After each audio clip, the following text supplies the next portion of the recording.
what's up, y'all? How's it going? My name's Evan. Alright, peeled garlic. I hate doing it, but I found a couple of fun tricks over the years. So if you just start with a whole bulb of garlic and crush it, and then you just break it apart. Take 2 bowls. Ideally, one's a little bit smaller than the other, so it kind of fits in. But if you do this, keep it together real tight.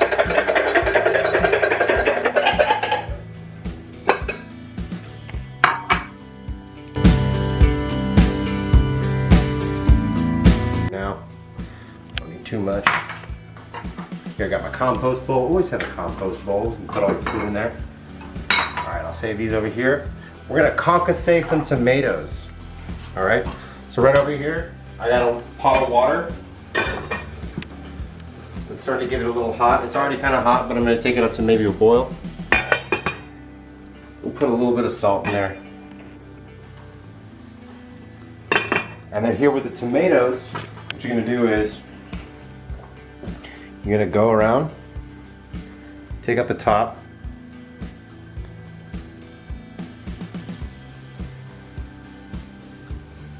right? And then you're gonna mark a little X just through the skin.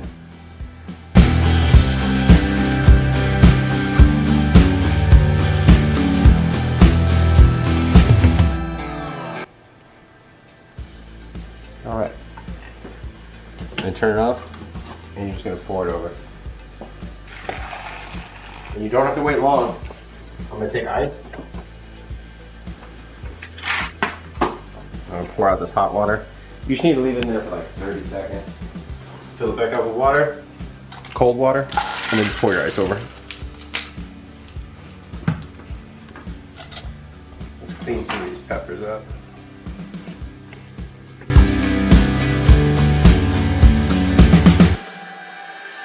Alright, so I'm just going to julienne these.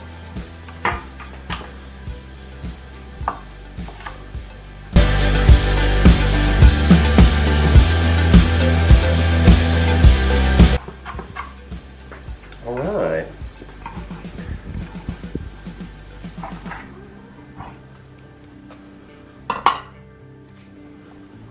Now with this, I'll quarter it. You can fillet the seeds out.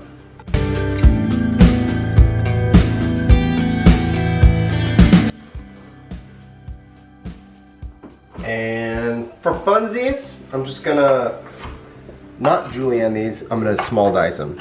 So same way you would julienne them.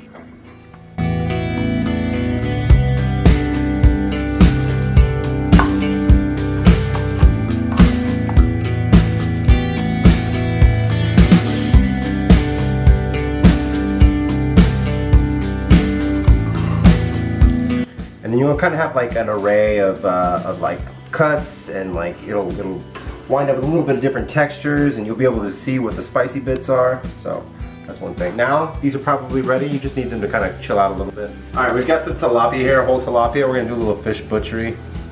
The first thing you want to do is cut off the fins. All right, cut off these little fins here.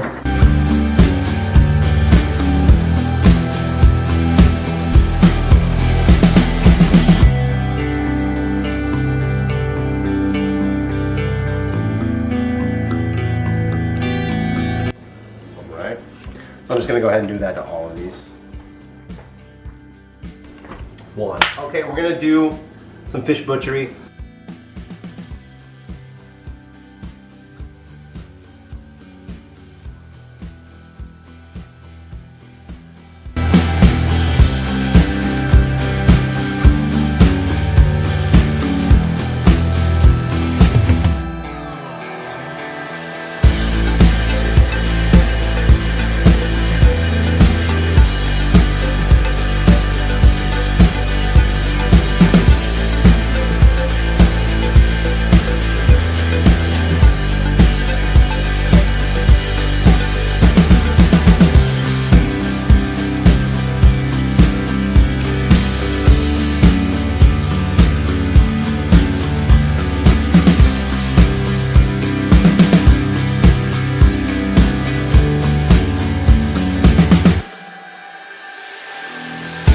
All right, we're gonna make some fish stock. So I filleted all the fish, right? I deboned the fish, and here we've got the heads, and we've got the spines, and a little bit of the trim on the lower part of there. That's all good for the stock. We'll use that. We'll save that. We'll use it. The skin, and other stuff, you don't want to use it all. All right, for the stock, it's going to be pretty simple. I've got some celery. It's going to be our mirepoix. You want to keep it pretty big because it's going to go for a little bit. So here I've got the celery. I've rinsed that. I'm going to do some carrots. I'm going to peel those carrots real quick here.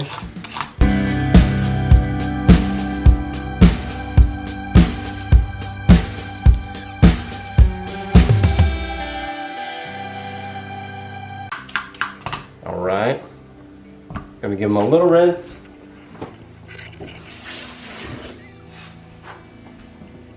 And I'm just going to cut off this just this kind of dirty end right there. But with these, I'm just going to cut them in half. You just want them to be pretty big. All right, and then I'm adding the onion to the mirepoix. And anytime you have like vegetables or anything you want to add to a stock, keep it as large as possible.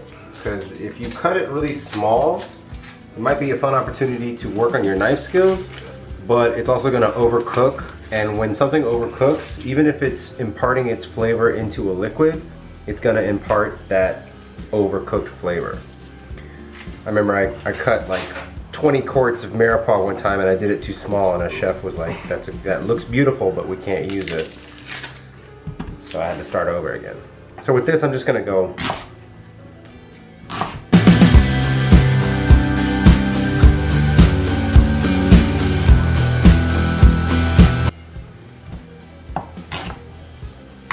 There we go.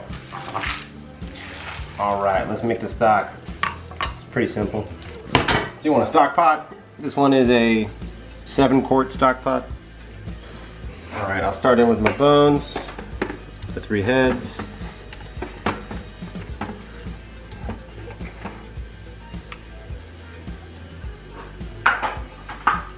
We got the mirepoix. And then we'll add water to it, but just enough to cover. You don't want to add too much water. And you always want to start with cold.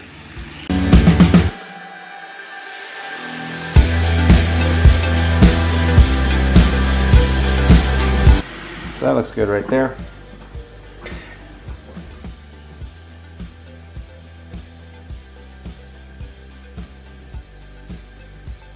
So I'm just going to put it on, like, I got an electric burner, but I'm just going to put it on medium-high heat. And then I'll put the lid on. All right, we're gonna make like a Cajun style tomato and pepper relish. So right here, I've got 1/3 cup of sugar. I've got some red chili flake. I've got some scallions. We'll use that for garnish at the end. I've got garlic. I've got the tomatoes that we concassed. So we peeled them, took out most of the seeds. We strained all of that excess through a strainer, so we kept the juice.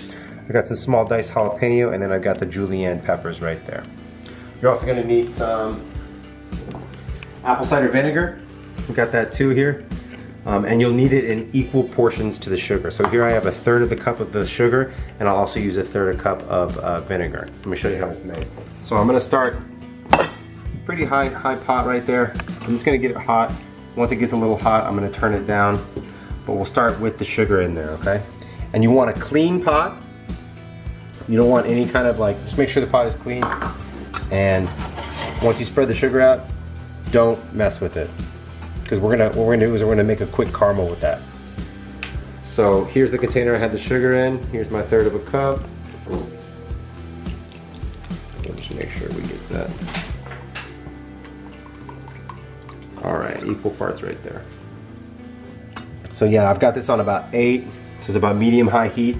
And I'm not gonna mess with it. When you're caramelizing sugar, you can add a little bit of water to make it, not crystallize. Adding a little bit of water will help it crystallize.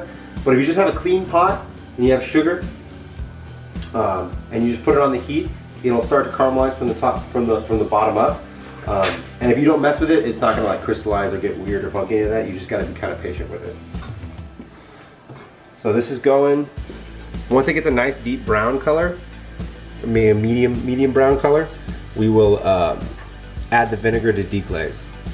Trying to get a little brown, not all that sugar's caramelized yet. very gently. Turn it down low. Kind of pull it off here. You can smell it. It smells nice and nutty. It's not burnt yet. Even though it's got a little bit of undissolved sugar on there, it's fine. I'm gonna hit it like this.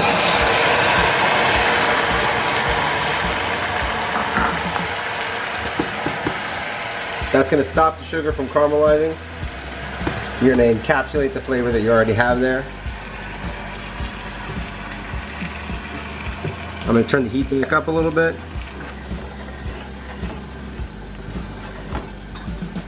All right. Now next, go in all the tomatoes with their juice.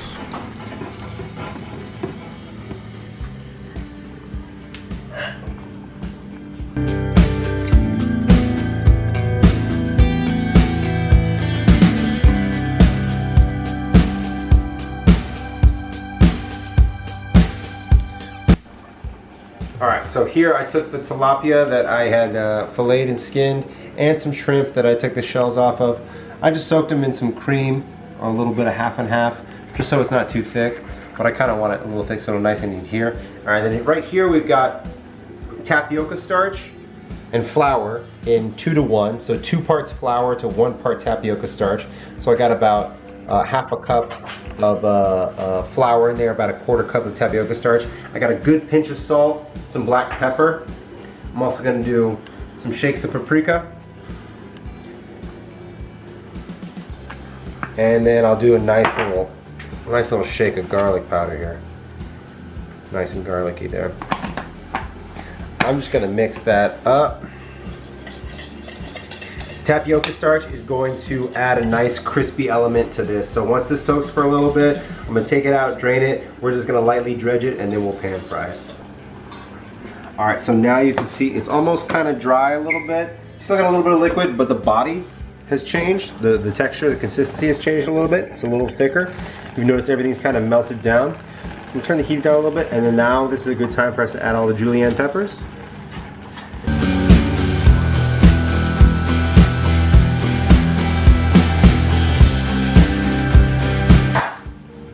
And once that all kind of cooks down, I'll give it a little stir here.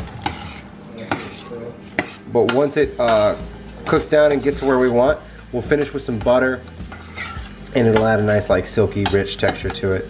Also, before I, at this point, I'll probably put a lid on it, but I'm gonna add a little bit of salt just to kind of get some of that moisture to go. Also, you want to season as you work through your cooking processes or steps, just because it builds flavor at each step. So if you start with just onions in a pan, season those onions. And then if you add garlic, just a little bit of salt, season that garlic. And then you add tomatoes, just a little bit of salt, just to season those tomatoes. You want to season in layers. That'll develop a lot more depth of flavor. So that's good right there. I'm just going to add the lid. I'm going to let that hang out. Alright, so we're going to do risotto next, and for that, I definitely want to take an onion. We're going to small dice it. Honestly, the smaller the better, because it's just going to cook quicker, and you don't want crunchy onions in your risotto.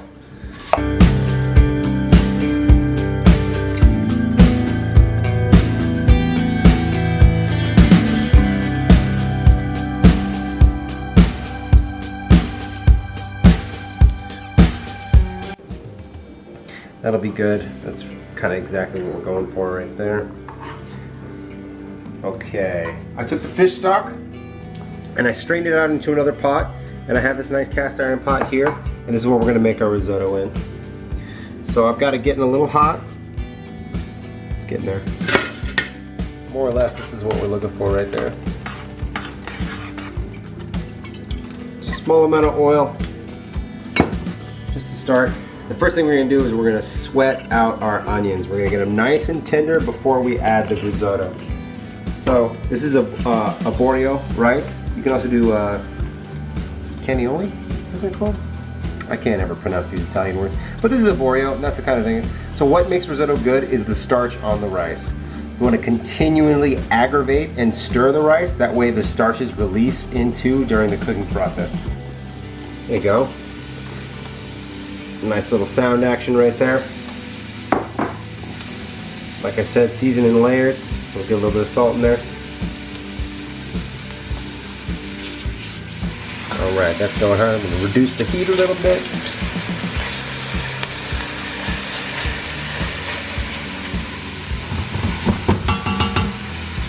One important thing is, when you're making risotto, you always want to have hot stock. You don't want to use cold stock.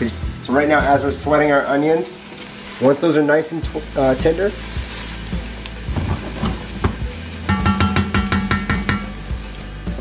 alright, so here we've got the onions. They've been going for a little while, almost 10 minutes, kind of low and slow. Keeping them stirring, making sure we're not getting any color on there. We want them to be nice and translucent, nice and tender, nice and sweet.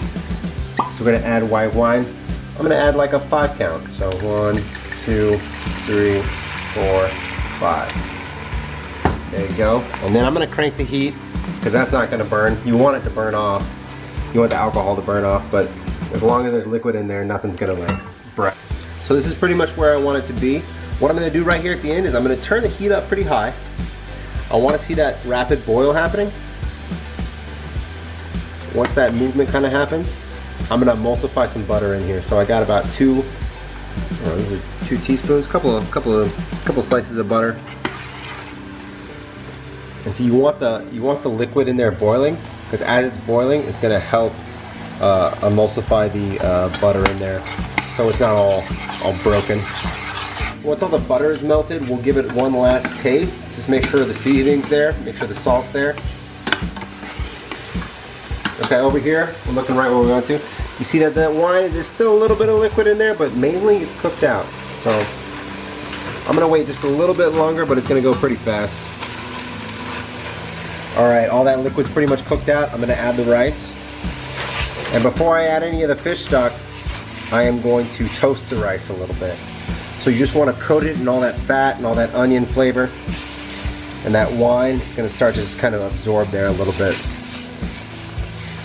And so now we're going to start using the risotto technique. Now that the rice is in there, you want to keep it moving, because all that rice is covered in a lot of starch, and that starch is what makes risotto nice and creamy and rich.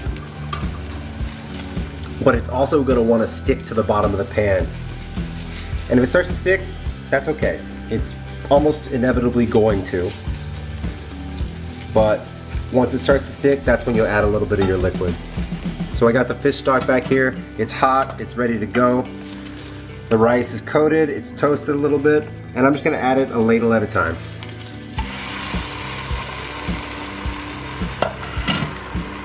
And you just wanna keep stirring. As you agitate the rice, it's gonna release more and more starch into the liquid that you're adding. So since we're doing it with seafood, I've got the fish stock here. So the fish stock is going to impart the flavor and cook the rice. But the stirring is what's going to make the starch release into the whole mixture. So you just want to keep it moving, keep it stirring. Alright, so here we go. I've been cooking it for about 15-16 minutes. I've been adding a ladle at a time, cooking it down, ladle at a time, cooking it down, stirring constantly the whole time. I just tasted it. Still got a little bit of crunch to it, but that's exactly where you want it to be, because at this point, you're gonna add one more final ladle here. You're gonna stir here a little bit. At this point, I've got cold butter. And this is 2 sticks that I've cut into about, that size right there. And I'm just gonna be very, very modest with it. Start with that.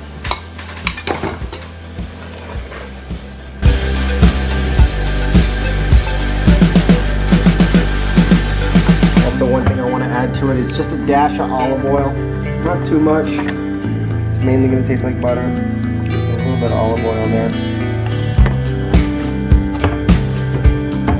And then at this point, it's going to look a little loose. It will look a little soupy, a little watery, but this is exactly what you want, because the last ingredient you're going to add is going to be a finely grated Parmesan cheese. And that's actually going to tighten it up a little bit, and it's going to be right where you want it to be. And then here I've got a bowl of Parmesan cheese. I'm just going to sprinkle that in.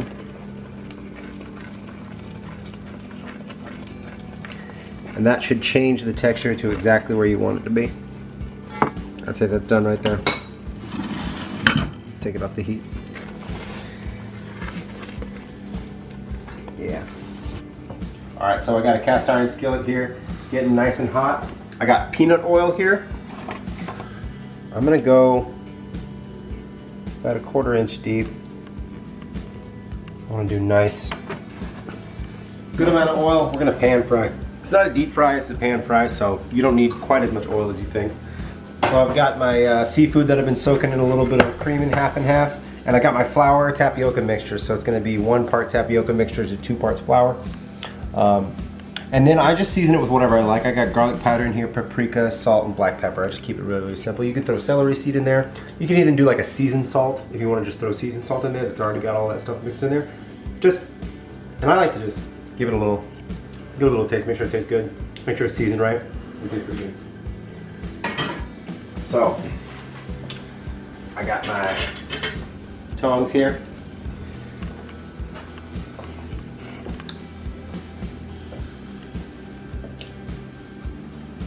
Let it drain a little bit.